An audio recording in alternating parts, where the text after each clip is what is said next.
Phone को कान पर लगाए बालकनी से प्रेम हॉल में आकर कहता है, अरे यार मम्मी, ये तो हद हो गई है, एक भी रिजॉर्ट खाली नहीं है, फैब तक के सारे स्लॉट्स बुक है। Can you imagine? अरे क्यों करनी है सभी को लैविश शादी? सही बात है, क्यों ही करनी है रिसोर्ट में शादी? हमारे घर के तो पीछे ही धर्मशाला है, वो भी नहीं तो कितने सारे मंदिर हैं आसपास, यहाँ मंदिर में भी तो शादी हो सकती है। मेरी तो तेरे भैया के साथ धर्मशाला में ही शादी हुई थी, 5,000 में ही धर्मशाला बुक हो जाएगा। जगह छोटी रहेगी तो डेकोरेशन और कैटरिंग का खर्चा भी कम होगा, जो पैसे सेव होंगे उसकी एफडी करवा लेना। क्यों पापा जी? मैं तो कहता हूँ शादी मत करो। करनी है क्यों है शादी तुझे? तेरे दोनों भाइयों ने की ना, दोनों में से कौन खुश है बता तू? अब मुझे ही देख ले, कभी चैन से बैठा देखा है मुझे? मेरी तो मेरे घर वालों ने जबरदस्ती करवा दी थी, और तेरे भाइयों की मैंने समाज के डर से। पर तुझ पर तो कोई प्रेशर नहीं है बेटा। ये क्या बात हुई? आप लोगों ने लड्डू खाकर कह दिया लड्डू कड़वा है। जरूरी नहीं कि मुझे भी लड्डू कड़वा ही लगे। अच्छा, अगर करनी है तो कोर्ट मैरिज करके बात खत्म करो, ना हल्दी लगी ना फिटकरी, रंग चोखा हो जाए। ये क्या बात हुई? सभी ने अपनी अपनी गृहस्थी तो जमा ली, और मेरे बेटे को अकेले रहने को कह रहे हो? एक समय बाद जब सभी अपने बच्चे और पति पत्नियों में बिजी हो जाएंगे तो मेरा प्रेम कहाँ जाएगा? ये इस घर की आखिरी शादी है, इसके बाद कम से कम 25 साल तक तो कोई शादी नहीं होने वाली घर में, तो ये शादी तो बड़ी होनी चाहिए, एकदम ग्रेट।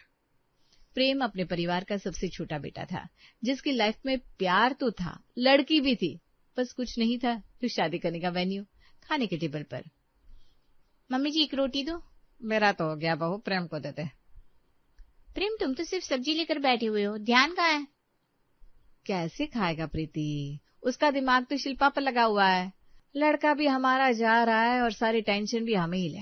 मैं तो कहती हूँ मम्मी जी, आप शिल्पा के घर वालों को फोन करके होटल बुक करने को कह दीजिए, हो सकता है उनकी कहीं पहचान से होटल बुक हो जाए। और रात का खाना होने के बाद शकुंतला यही करती है और लगाती है अपने समधन को कॉल।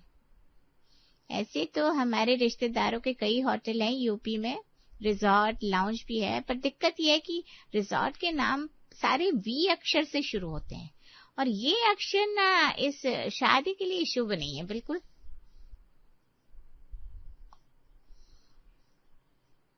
तारीख की उंगली कम थी क्या इनका होटल के अक्षर को लेकर भी ड्रामा शुरू हो गया? हमारी शिल्पा और प्रेम के रिश्ते के लिए कोई अक्षर अगर अच्छा है तो आर है, इसीलिए मैंने आप लोगों से रिजॉर्ट बुक करने को कहा, क्योंकि हमें तो मिल नहीं रहा था, और रिजॉर्ट अगर आर नाम का निकले तो बहुत अच्छा होगा। पर याद रहे आर ना भी मिले, पर वी और पी से शुरू होने वाले नाम के होटल तो बिल्कुल नहीं चलेंगे। और हाँ, गुरुजी ने कहा है फेरे सुबह ही होंगे 2 बजे से पहले। और कितने नियम लगाओगी मम्मी? पहले मुझे 27वां लगने से पहले मेरी शादी हो जानी चाहिए, फिर मेरी शादी में मेरे बच्चों की सहेलियां नहीं होनी चाहिए, और फिर अब ये रिसोर्ट के नाम को लेकर लफड़े। ऐसे कैसे शादी होगी मेरी मम्मी? और आजकल तो सारी शादियां रात में होती है, सुबह सुबह फेरे लेंगे हम तो कौन आएगा?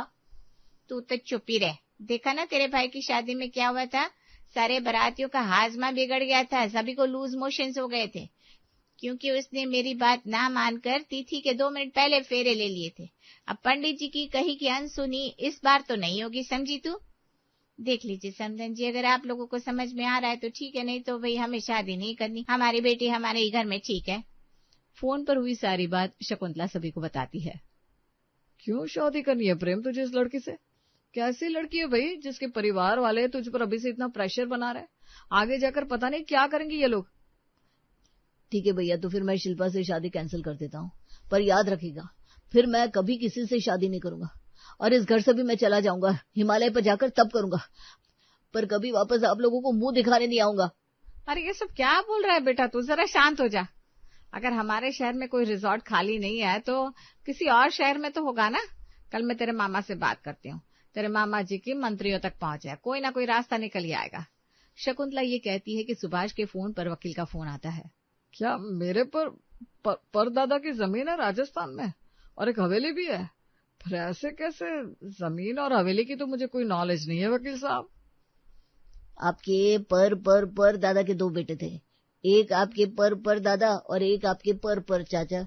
आपके पर दादा ने आपके पर दादा को जन्म दिया, फिर आपके दादा को फिर आपके पापा है, और फिर आप वैसे ही आपके चाचा की फैमिली भी बढ़ रही थी, और इसी तरह आपके पर चाचा को एक बेटा हुआ, फिर उनका बेटा, फिर उनका बेटा, पर उनका फिर कोई वारिस बचा ही नहीं। इसीलिए उन्होंने अपनी बाकी रिश्तेदारों को ढूंढना शुरू किया, और उनके रिश्तेदारों में एक आपका परिवार ही बाकी है। इसीलिए उनके मरते ही उनकी राजस्थान की सारी प्रॉपर्टी आपके नाम हो गई है। सुभाष हैरान था। वो रिश्तेदार जिनके बारे में उसे नॉलेज तक नहीं थी, वो कहीं से पैदा हो गए थे और उन्होंने अपने राजस्थान की प्रॉपर्टी सुभाष के नाम कर दी थी। सुभाष सभी को इस बारे में बताता है। अरे मम्मी, इससे अच्छा और क्या हो सकता है? राजस्थान का नाम आर से शुरू होता है, और आर मेरे और शिल्पा के लिए सबसे अच्छा लेटर है। मैं तो कहता हूँ उस हवेली को रिनोवेट करवा कर वही शादी कर लेते हैं। डेस्टिनेशन वेडिंग टाइप, किसी को क्या ही पता चलेगा। रिजॉर्ट का रिजॉर्ट, वक्त पर शादी की शादी, और सुबह सुबह खुले आसमान के नीचे जब हमारी खुद की हवेली में हमारी शादी होगी तो फोटोज क्या सही आएंगे मम्मी। जीता रे बेटा, मैं ना कहती थी तेरी शादी सबसे अच्छी होगी। देख, मेरा विश्वास जीत गया ना। और एक हफ्ते के अंदर ही प्रेम अपने पूरे परिवार के साथ राजस्थान के लिए निकल जाता है। इसके आगे बस नहीं जा सकते, आपको पैदल ही जाना होगा। पैदल तो चले जाएंगे भैया, पर जाना किधर है? यहाँ तो चारों तरफ सिर्फ रेत ही रेत दिख रही है। राजस्थान आए हो, रेत ना दिखे, ऐसा कैसे हो सकता है? और आप जिस हवेली को ढूंढ रहे हो वो आगे मिलेगी, आगे बढ़ते जाइए, दूर से ही हवेली दिख जाएगी। चल चल प्रीति, उतर। अपना अपना सामान अपने कंधे पर हाथों में पकड़े पूरा परिवार तपती धूप में रेत पर चलते हुए आगे बढ़ने लगता है। अगर मुझे पता होता कि प्रेम की शादी के चक्कर पर मुझे इस तपती हुई रेत पर चलना पड़ेगा तो मैं तो हिल के जूते पहन कर आता। कोई फायदा नहीं है पापा जी, मैंने तो हिल की सैंडल पहन रखी है, फिर भी गर्मी से हालत खराब है। हील रेत के अंदर चली जा रही है और रेत चप्पल के अंदर। और कितनी देर है, किसी को दिख रही है क्या हवेली? कहीं जलन के मारे आपके रिश्तेदारों ने ये संपत्ति हमारे नाम तो नहीं की? पता चला हवेली तक पहुंचते पहुंचते हम रेत में ही मिल गए और अपना जो घर छोड़कर आया ना वो भी हाथ से चला गया। तभी वहां से घाघरा और ओढ़नी में कुछ औरतें सिर पर पानी का मटका लिए आती है। तो थे लोग आए हो पुरानी हवेली में? हाँ हाँ बहन जी, हम लोग आए, पर हवेली कहाँ है? यहाँ रेत में तो सारा रास्ता एक सा लग रहा है। ऊपर से पास में कहीं होटल या पानी पीने के लिए वाटर कूलर भी नहीं दिख रहा है। होटल? इस हिस्से में झोपड़ी और कुएं मिल जाए वही बड़ी बात है। लगता है पहली बार आ रहे हो आप लोग। अभी तो सुबह के 9 बजे हैं, अभी तो ना कोई गर्मी है ना ही धूप। असली धूप तो 12 बजे के बाद चालू होगी। 12 से 4 के बीच घर से निकलना मतलब रेत में पापड़ बन जाने जैसा है। ये लो, मेरे मटके से पानी पी लो और यहाँ से बिल्कुल सीधा जाओ।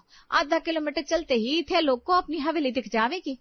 थोड़ा पानी पीने के बाद सभी को जरा राहत महसूस होती है और अपनी हिम्मत को वापस इकट्ठा कर सभी वापस चलना शुरू करते हैं और पहुंच जाते हैं अपनी पुश्तैनी हवेली के सामने। हवेली बड़ी तो थी पर पुरानी और थोड़ी टूटी फूटी भी।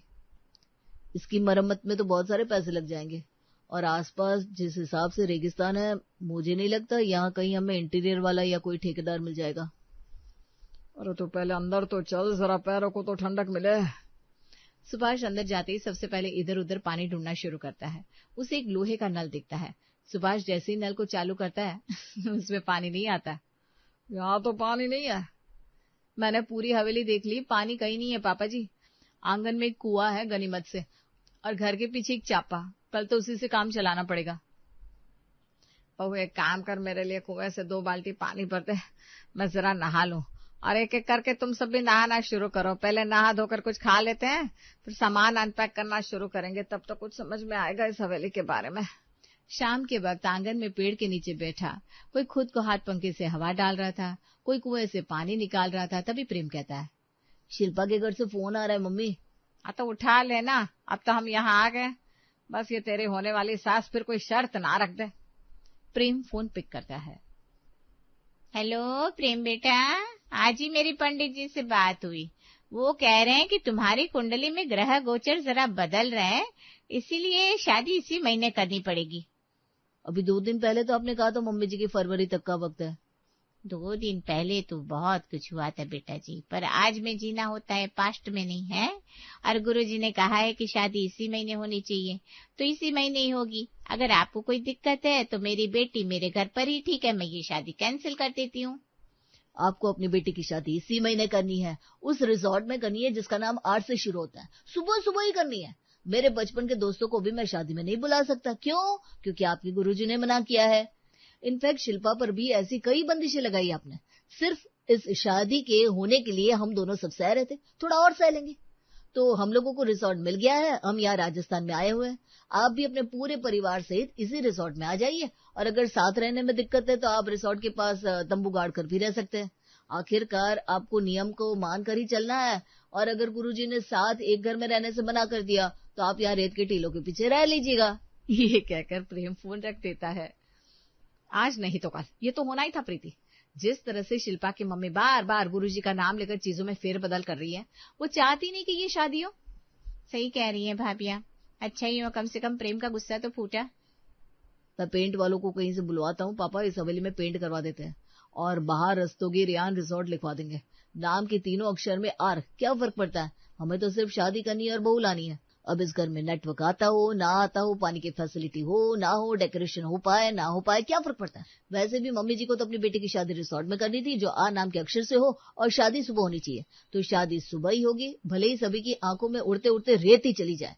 प्रेम के भाई उसकी प्रॉब्लम को समझते हुए भाग दौड़ मचा देते हैं, और किसी तरह 5 पेंटर्स आखिर उनकी हवेली को पेंट करने के लिए मिल ही जाते हैं।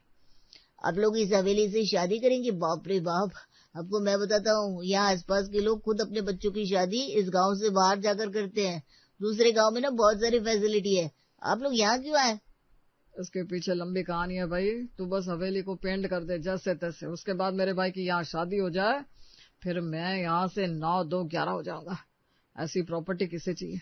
अगर कोई आदमी हो तो बताना, पीछे पीछे हवेली भी बेच देंगे। 3 दिन बाद शिल्पा अपनी फैमिली के साथ हवेली पर पहुंचती है। कहाँ रेत के बीच तुमने रिसोर्ट देख लिया प्रेम, हम यहाँ शादी करेंगे। हाँ, अब तुम्हारी मम्मी की शर्तों के आगे तो सिर्फ यही रिसोर्ट मिला मुझे। तुम लोग यहाँ आ गए हो, बाकी ज्यादा तैयारी मुझे लग नहीं रहा कि हो पाएगी। 2 दिन के अंदर शादी कर लेते हैं, फिर हम वापस चले जाएंगे। क्या वापस नहीं जा सकते हम? जैसे ही हमने हवेली में पैर रखा, मम्मी ने सीधा हवेली की फोटो लेकर गुरुजी को भेज दी। गुरुजी ने कहा कि शादी के बाद मुझे 1 हफ्ते तक इसी हवेली में रहना होगा, अपने ससुराल वालों के साथ। इस घर में आने के बाद मेरे बाकी दोनों बेटों की शादी दाव पर आ गई है। ये तीसरा बेटा अपनी नई शादी में 1 हफ्ते यहाँ कैसे रहेगा? शिल्पा कुएं से पानी कैसे निकालेगी? बाकी तैयारियां बाकी है, सारे काम कैसे होंगे? ये भगवान, न जाने कौन सी घड़ी में इस लड़के को शिल्पा पसंद आई थी। अगली रात। हेलो दीदी, ये कहाँ शादी करवा रही हैं आप प्रेम की? यहाँ तो हर तरफ सफेदी दिख रही है, और ऊपर चांद, ऐसी ठंडी हवा है चारों तरफ। हमें पता होता तो हम रजाइयां लेकर आते। अरे भाभी, पहले तुम खुद तो आ जाओ, बाकी सारी व्यवस्था की है हम। भांजे की शादी में आ रहे हो आप? वही तो दीदी, आए कैसे? चल चल कर आपका भाई यही ढेर हो गया है। इतना तेज तूफान कि कुछ दिख ही नहीं रहा, किसको लेने भेजे? हम खो गए हैं। प्रेम और वीरेन शादी में आए रिश्तेदारों को लेने निकलते हैं। ये कैसी खिड़कियां हैं मम्मी जी, बंद ही नहीं होती। ऐसी ठंडी हवा आ रही है कि पूरा बदन कांप रहा है मेरा।